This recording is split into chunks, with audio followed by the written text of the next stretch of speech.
Bundle up and get ready to test your winter wisdom. In this frosty episode of Geographical Thinking Caps, we're diving into the snowy world of geography and holiday traditions. Our contestants will battle it out, answering everything from ice-cold trivia about northern lights to festive facts on quirky winter customs. With plenty of holiday cheer and a dash of holiday-friendly competition, who will be crowned the true winter wonderland whiz? Grab a cup of cocoa and join us for this fun-filled frosty challenge. Let the games begin.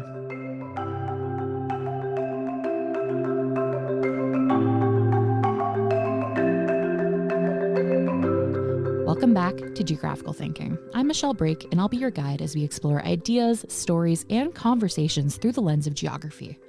In this special episode of Geographical Thinking, called Geographical Thinking Caps, this is our version of a game show where our contestants will flex their geospatial muscles to show us what they know about the world around them. Today's topic is going to be winter holidays and activities. Each section of questions will have a different focus area under the umbrella of all things winter, holiday, and snowy traditions. Each question will be multiple choice. If you get a question wrong, your competitor will have a chance to steal. Now that we know the rules, let's meet our players for today. Our first competitor is Mike Rogotsky, a technical marketing manager at Esri Canada, where he's all about showing off the magic of Esri's core technology through demos that wow. With Esri technology certifications in both desktop and enterprise levels, Mike knows his stuff inside and out. Before stepping into marketing, he was at the front lines of client support, helping users get the most out of ArcGIS software. When he's off the clock, though, you can catch Mike coaching youth sports at the baseball diamond, curling rink, and hockey arena. Because whether it's tech or teamwork, he's always in the game. Thank you for joining us today, Mike. Thanks, Michelle. Thanks for that nice introduction. Thank you. Well, thank you for doing so many wonderful things. So, at Esri Canada, technical marketing manager, technically my boss for those that are playing along at home.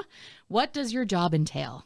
Well, aside from being your boss, which you did mention there, Michelle, my job involves many things. Like you sort of were, just the tip of the iceberg in, talking about the technology. So we're promoting technology to our existing clients, trying to get our clients to see what they can do more with the software that they have or the solutions that they have. So to have them go deeper and have them use GIS throughout their organization. We do this through many ways. We do it through showing webinars of longer form processes that the clients could use within the software. We do it through shorter form GeoSnap videos, blog posts, and we also were involved with events. So each year we have a GIS Day in Canada event, which happens in mid-November, just before the globally recognized GIS Day, and that's a big event where we celebrate GIS, and we also help tell client stories through events like that, and also throughout the year through engaging with our clients. So lots of great things that we do, lots of fun. We also, within our team, we manage some of the GIS infrastructure at Esri Canada as well. So our Esri Canada ArcGIS Online organization, some of our enterprise deployments. It's a real great job where we get to do a lot of fun things. We get to do a lot of interesting things, like get to work with a lot of great people. So it's a lot of fun. Okay. It sounds, as I know and you know, like we're wearing a lot of hats. And I find within our industry and things in general, we have a lot of intersectionality. How do you find that within your role? Does having had that different experience across different departments help with some of our marketing things that we do? Yeah, it's a big advantage there, Michelle. Like when you wear different hats, like, earlier my career was in technical support. And then I'm now working in, we were in technology adoption, technology strategy. I was in that department for a while now within marketing.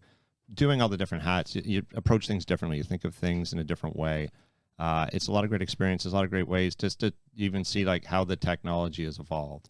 You think about how things used to work, how they're working now, the different ways you can do things. It allows you just to approach the problems differently and how you can come with different solutions. So it's a pretty engaging, and like GIS is always moving very fast. So having that different approach that you can take to a problem and how you can solve it and just the different things you can do is it's a great advantage. Okay. And I think now that we've had a chance to talk, let's bring in our second competitor who deals with some of those problems that we run into and is on the front lines for support.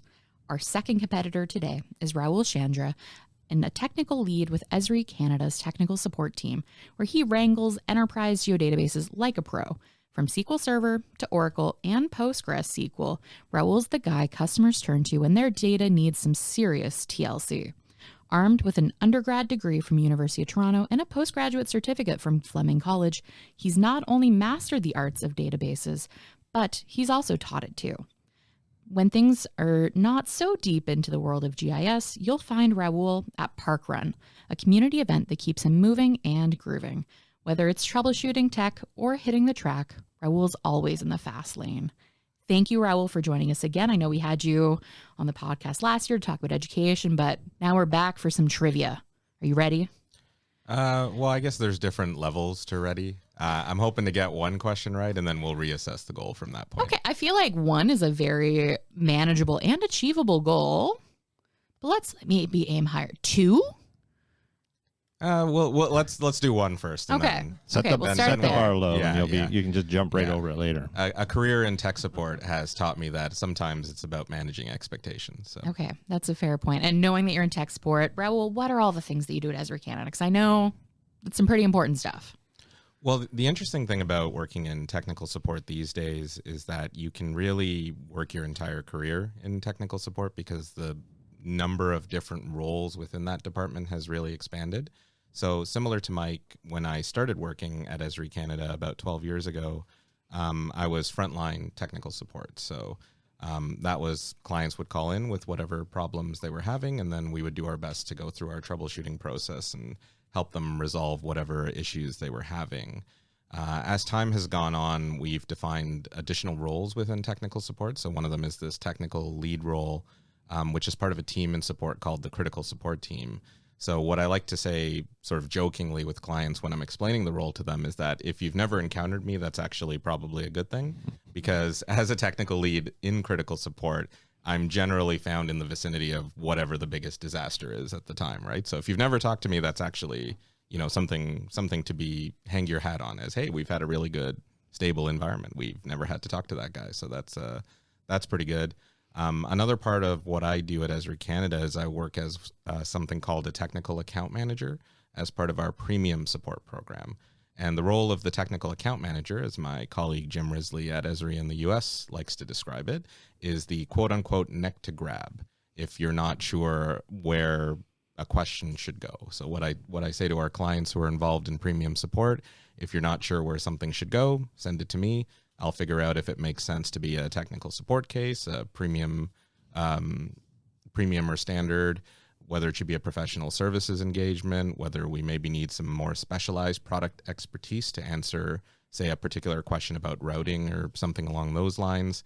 But I'm the neck to grab. I'm the person who will try to figure out, where the best avenue is to actually get an answer to that question. Okay, so pretty important stuff behind the scenes, and hopefully we never interact outside of our fun times here. That's right. Yeah. The goal, this will be a different type of disaster, but Okay. yeah, not the professional kind. Okay, well, again, setting expectations is very important. I think there's still some room to exceed our expectations, though. So I'm wondering, both of you, to get us started, what are your feelings on winter? Are you out there snowshoeing and frolicking in the snow, or dreading shoveling and trekking through slush? So I love winter. It is one of my favorite seasons. It is I like the cold. I like being outside in the snow. So there's a lot of good things about winter. I even shoveling the snow. It's great. Go out there, clean it all up. Good exercise, and get that sense of accomplishment. So that's maybe not as fun, but like outdoor, not even outdoor activities, just winter activities like hockey, curling. I haven't snowshoed in a while. I don't think. But that's a lot of fun. I've done that before. Haven't skied in a while either, but that's been a good thing too. But yeah, there's aside from, living in Toronto, snow means things slow down a little bit. That can be a bit of a pain, but yeah, all around winter, I'm all for it. Let's have more of it. Okay. Raul? I'm generally more of an indoor cat when it comes to winter. Most of my winters, I've probably stayed inside playing video games instead of going outside. Mm-hmm. I am trying to change that a little bit. As I get a little bit older, I'm seeing the value in things like even just walking around the neighborhood after a snowfall. I definitely, if I'm walking instead of driving as well, to Mike's point about some of the effects of winter on, just traffic and other operations within the city, It's a very different experience, right? It can be really frustrating sometimes depending on when you're driving, but walking, I don't really think I've ever had a problem, especially in my local neighborhood. And you're able to really appreciate how pretty everything is after a snowfall. So I am trying to change those habits a little bit. I think in the next year or two, I'm going to pick up cross-country skiing maybe as an activity to get into a little bit more. So I'm trying to change that. But I mean, if I'm being honest, I still spend most of my time indoors playing video games during winter. That's fair. Okay, so we have two different perspectives here on winter. How are you feeling about some winter-based trivia, though?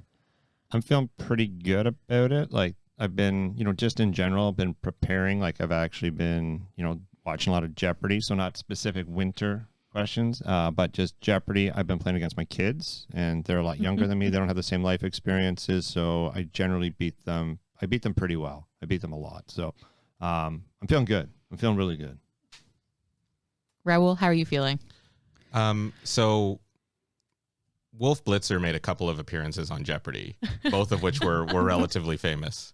I think in the first one he actually did pretty well, but in the second one he basically got nothing right.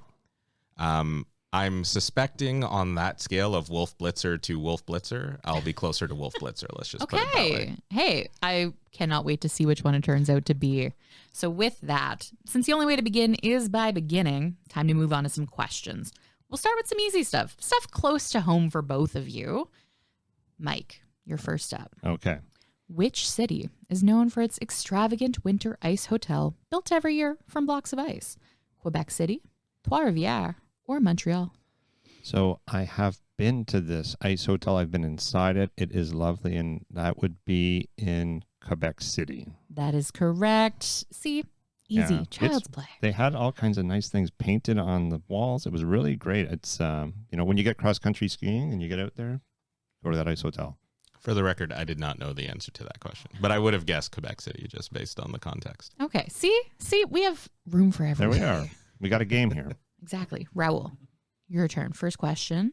In what city would you find the world's largest naturally frozen skating rink in winter? Peterborough, Ottawa, or Moose Creek? Peterborough, Ottawa, or Moose Creek?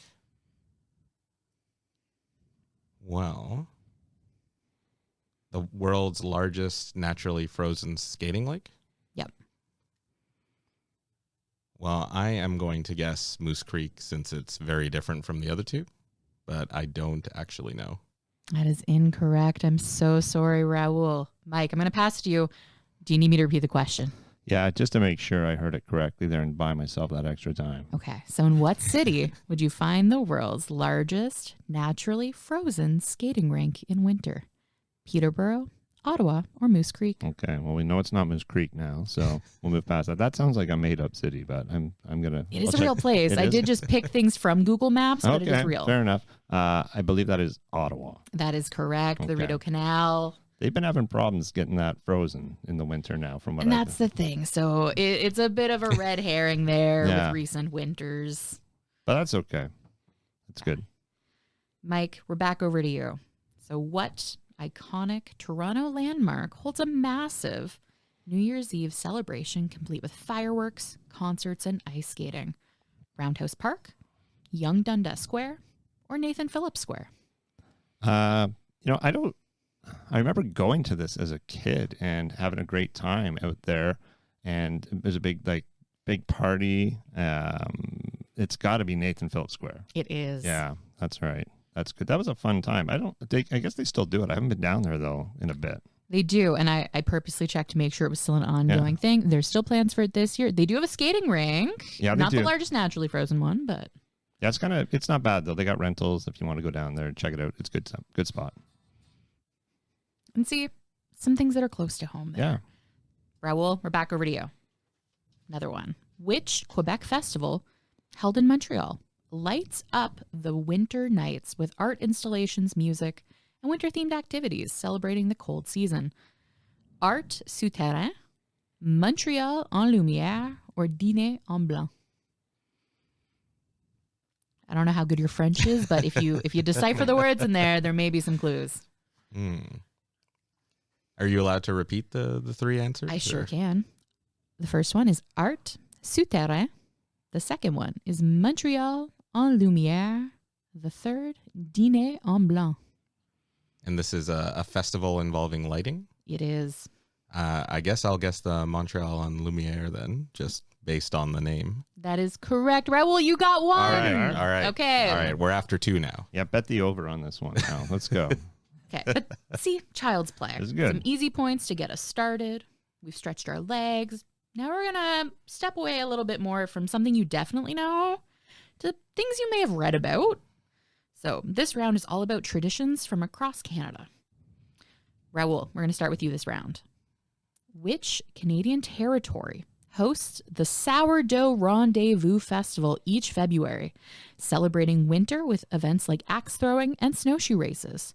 We only have 3 options for territories, so Northwest Territories, Nunavut, or Yukon. Yeah, the moment you said which territory, I realized the answers were really not going to help me at all because there's only 3 territories. So, interesting.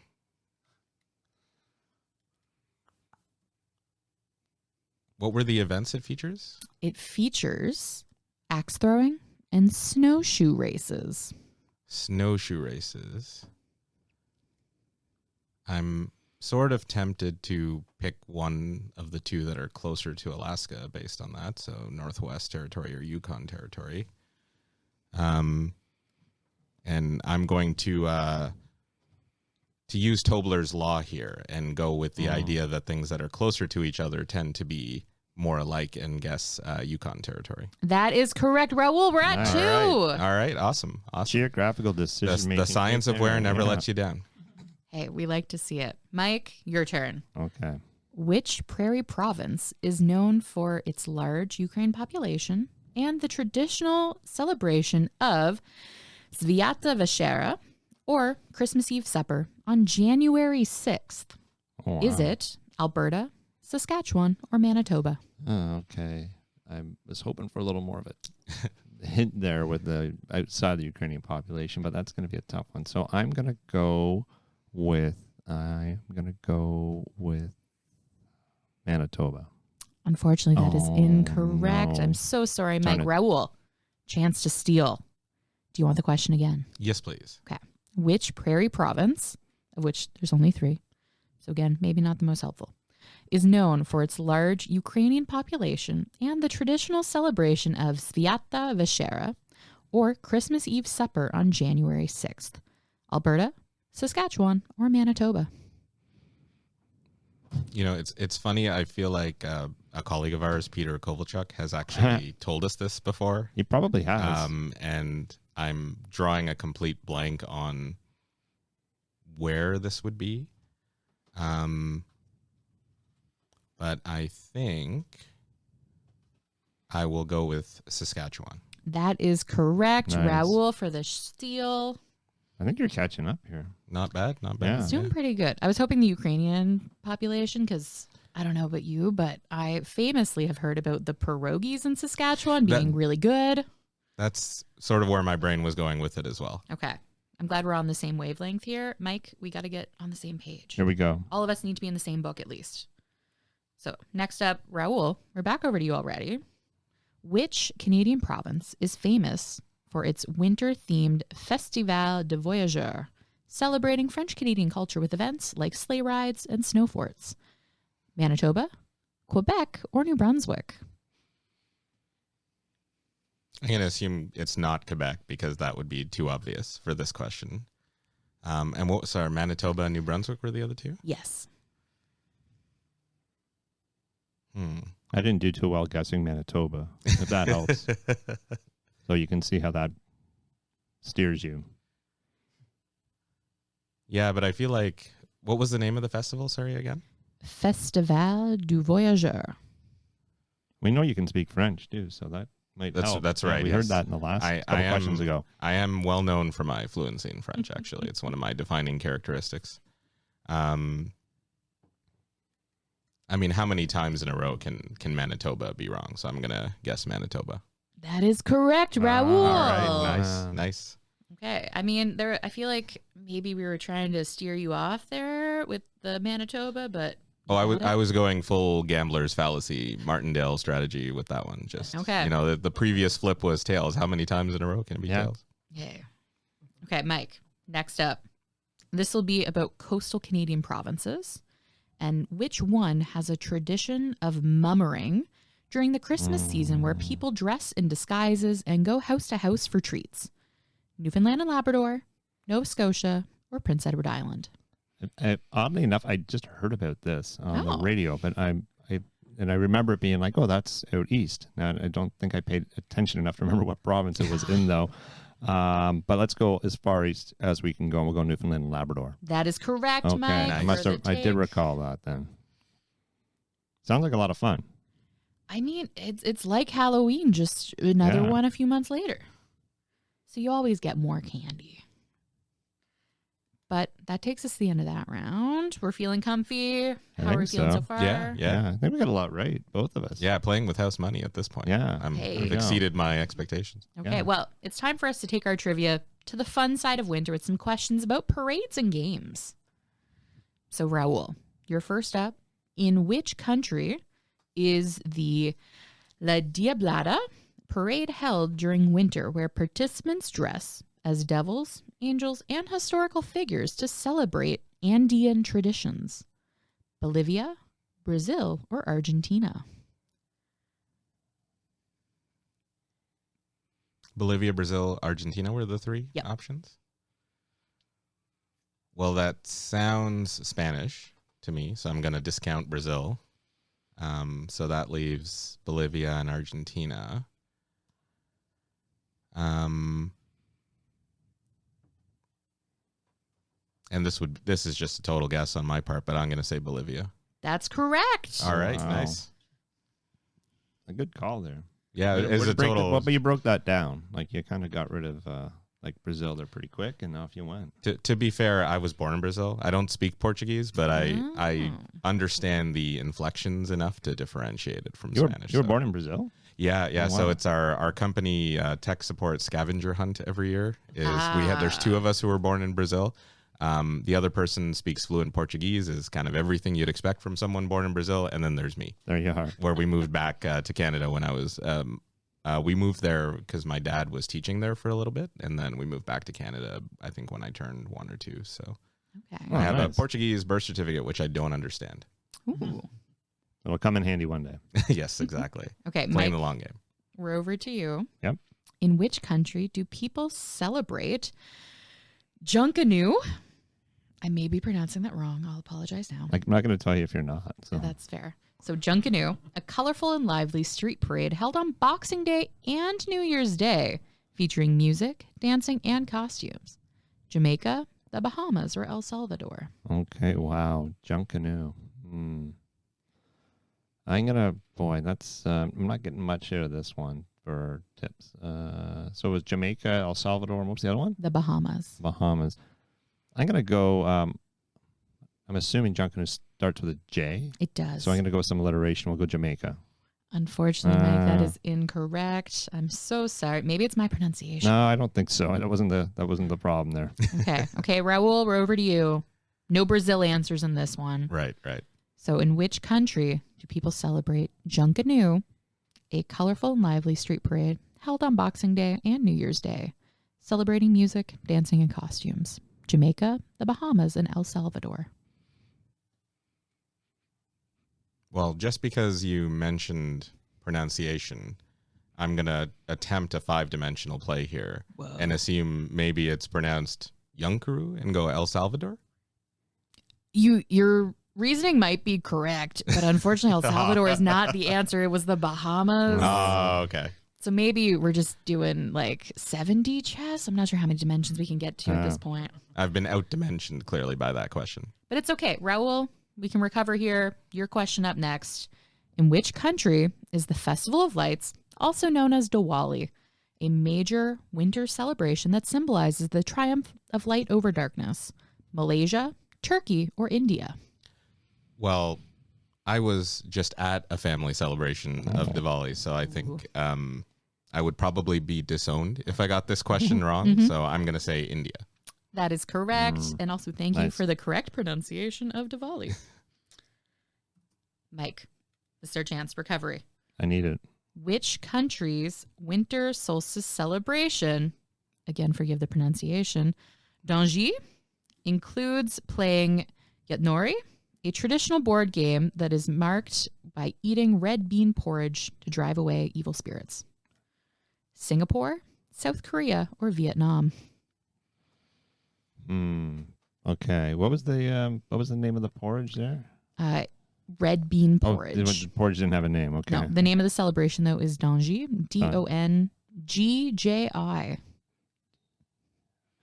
It was one of the choices was the Koreas, right? Yeah, South Korea. Yeah, let's go South Korea. I like that one. Correct. Yeah, there we are. Great job. We got the recovery. Yeah, thanks. Nice. Yeah.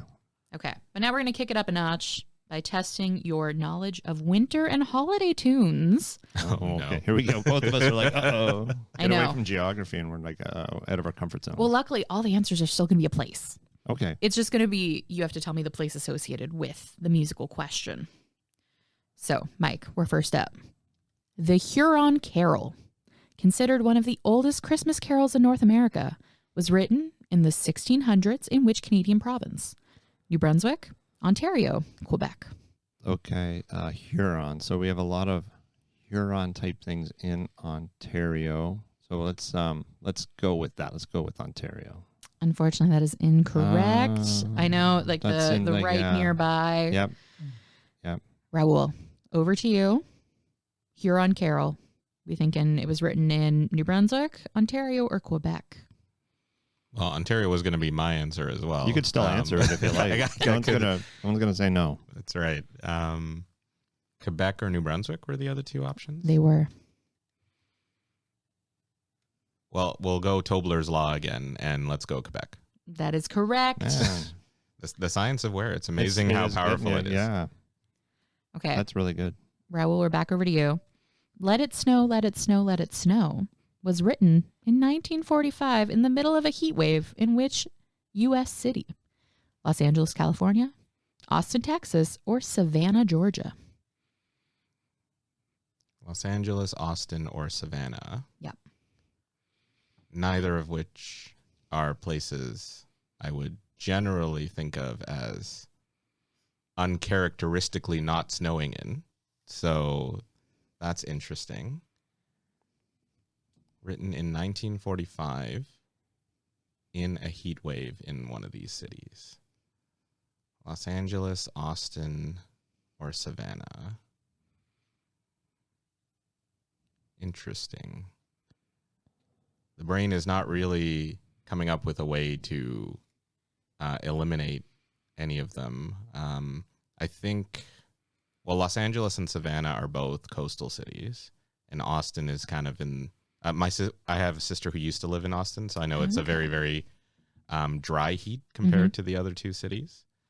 So it can get brutally hot there at times for kind of that reason. So I will guess Austin. Unfortunately, Raul, that is incorrect. I like the train of thinking, though. If you had got that right, that would have been like a real good. That would have been there. Yeah, I would have actually just left in the middle of the recording. Yeah, there's no topping that. Yeah. I would have forfeited right there. I'm out.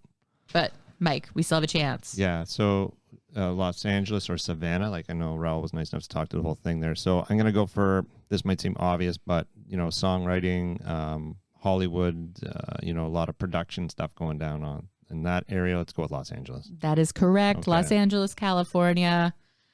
Sorry, Raul. That's actually much smarter than mine. Yeah, no, yours was good. Yeah. Mine was long-winded, but you're just like, oh yeah, that's where they write songs. Yeah. No, that's very true. Yeah. Okay, Mike, we're back over to you. Okay. The song "Christmas in Hollis" by Run DMC celebrates the holiday season in which New York City borough? There's only 5, and I'm going to bring it down to 3 for you. Staten Island, Brooklyn, or Queens? Oh boy, I haven't heard this one in a while. So let's Run DMC. Mm-hmm. Yeah, Run DMC. That's the guys who did It's Tricky, and they've got that. Trying to think for like the videos where they were. So it was Brooklyn, Queens, or Staten Island were the choices, right? Yes. Yeah. Let's go with Queens. That's correct. Yeah. Nice. That was kind of my wild card when I was putting them together. I was like, okay, Are we going to get it? Staten Island, we can throw it out. That's... Yeah, that seemed like you don't hear much about Staten Island, like unless you're watching like a real like New York show, like Law and Order or something like that, and they got to go to Staten Island or they're taking the ferry. Yeah. Okay. That was a good one. Yeah, thanks. I'm impressed. Okay. Raoul, we're back over to you. Sancta Lucia is a traditional winter song associated with St. Lucia Day Festival, celebrated on December 13th in which European country? Italy, Sweden, or Poland? Italy, Sweden, or Poland? I say don't go off my pronunciation of the actual winter song name. It sounded okay. Yeah, it sounded good to me. It was December 13th? Yes.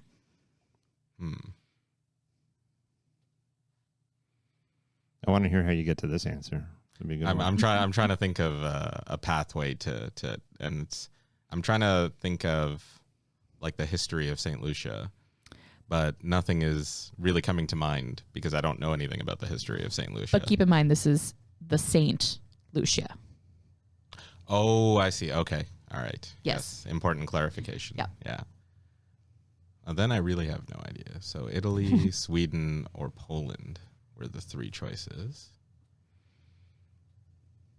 Interesting. Well, I know Italy loves their saints, so I'm going to guess Italy. Unfortunately, Raoul, that is incorrect. I'm so sorry. Over to Mike for a stealing moment here. Sancta Lucia, traditional winter song associated with St. Lucia Day Festival, celebrated on December 13th in which European country? Italy, Sweden, or Poland? Okay, so the Saints I thought was a pretty good idea there with Italy. So I'm going to have to go a different route here. December 13th is what you said? Yep. So winter, December 13th. Famous Toronto Maple Leaf, we're number 13. Matt Sundin, he was Swedish, so we're going to go Sweden. That is correct. Yeah, exactly. Brilliant. That's how we get it. That is absolutely brilliant. Yeah. I appreciate you showing your work on that one. Yeah, no problem. No problem. I feel like I got up my game here. So. I appreciated the artistry in that answer. Yeah, that's good. Well, you gave me the time to think. You gave me the time to get there myself. So I thought, what do we got here? Okay. Okay. We're down to our final round where we're going to make sure there's something for everyone in this round. This is a set of questions, hodgepodge of information from around the world, and things that I just found kind of interesting, maybe even a little funny. So can I ask the score? Do we know, or can we get that later or yet? You're going to get that at the end. That's good. Sorry, keep us Mike. We got to keep you in suspense. Okay. I'm a little worried here, though. I want to make sure you go into this fine. No, at your best. You got it. Yeah, you have to. Yeah, don't look at the clock. Just play the game. Yeah. She doesn't want us to start doing the QB kneel. Yeah, exactly. Yeah. Exactly. I want to make sure you make it to the end of the round. Yeah, all good. All good. Okay. So, Mike, starting off with you. In which country is the Polar Night Marathon held where participants run a marathon in the dark due to the 24-hour darkness of the winter season? Norway, Iceland, or Germany? Okay. I would think it's not Germany. That doesn't seem far enough north. I've recently been to Iceland and I didn't see there was no talk of that, although I did go in the summer, which is, fantastic to go to Iceland, go there in the summer, lots of sunlight, lots of things you can do outside, real great place. And the last choice would have been Norway then, correct? Yes. So based on that, we're going to go with Norway. That's correct. Awesome. Nice. Yeah. Okay, Raoul, we're going to go to you for this one. In which country is the traditional Christmas meal a bucket of Kentucky Fried Chicken, a custom that became popular after a marketing campaign in the 1970s? Thailand, South Korea, or Japan? So my house wasn't one of the three answers, right?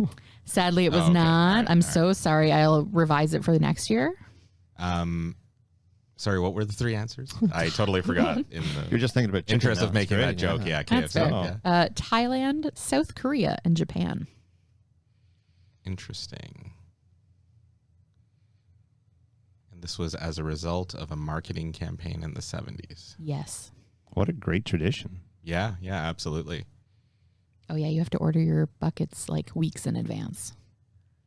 It's like us picking up a turkey from the grocery store Yeah. or something like that. You don't want to Yeah. get a small one. You want to get a big bucket. Yeah, you want the good bucket of KFC. Sorry, what were the options again? I keep forgetting them. I'm just thinking about chicken now. Okay. Thailand, South Korea, Japan. I'm going to give you a 15-second countdown on this All one. right, Thailand, South Korea, and Japan. So, Yeah, I can't really think of a way to narrow it down, aside from the fact that Korea has been a right answer to a previous question. So if we go gambler's fallacy again, that would be either Thailand or Japan. So I am going to guess Japan. That is correct. Oh, All right, nice. Great job. Okay, Mike, this is your last dedicated question. Okay. In which European country does the winter tradition of wassailing take place, where people sing to apple trees in the hopes of ensuring a good harvest in the coming year? Belgium, England, Latvia. Okay. Apple trees, Belgium, England, or Latvia. Singing towards trees. That's going to be an interesting thing to see. Seems like that. You're doing that in the winter. It's cold. Okay, I never heard of anything in England about that, and probably know a little bit more about England than the other ones. So I'm gonna let's dig into Eastern Europe here, but let's go Latvia. Unfortunately, that is man. incorrect. I'm so sorry. Raul, where do we sing to the apple trees of wassailing? Belgium, England, Latvia. And unfortunately, Latvia was going to be my answer as well. It's still there. You can still go. It's No still one's ever there. given me a double answer, but I'm happy to have it. Take a knee. I vaguely remember in some choir I was in school, we used to sing a song called "Here We Go, Wassailing." I don't know if there's a connection. There is. Would you mind singing it now? Well, this is like 20, 30 years Okay. ago. I've totally forgotten, aside from the name of the song. Apple trees, singing at apple trees. And then, sorry, what were the three options? England, Belgium, Latvia? Mm-hmm. Well,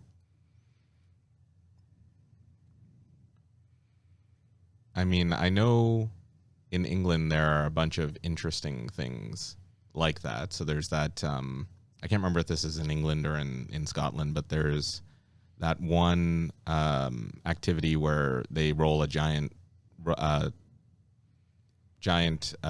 roll of cheese down like a hill, and everyone just falls down the hill after it, basically. I can't remember what it's called.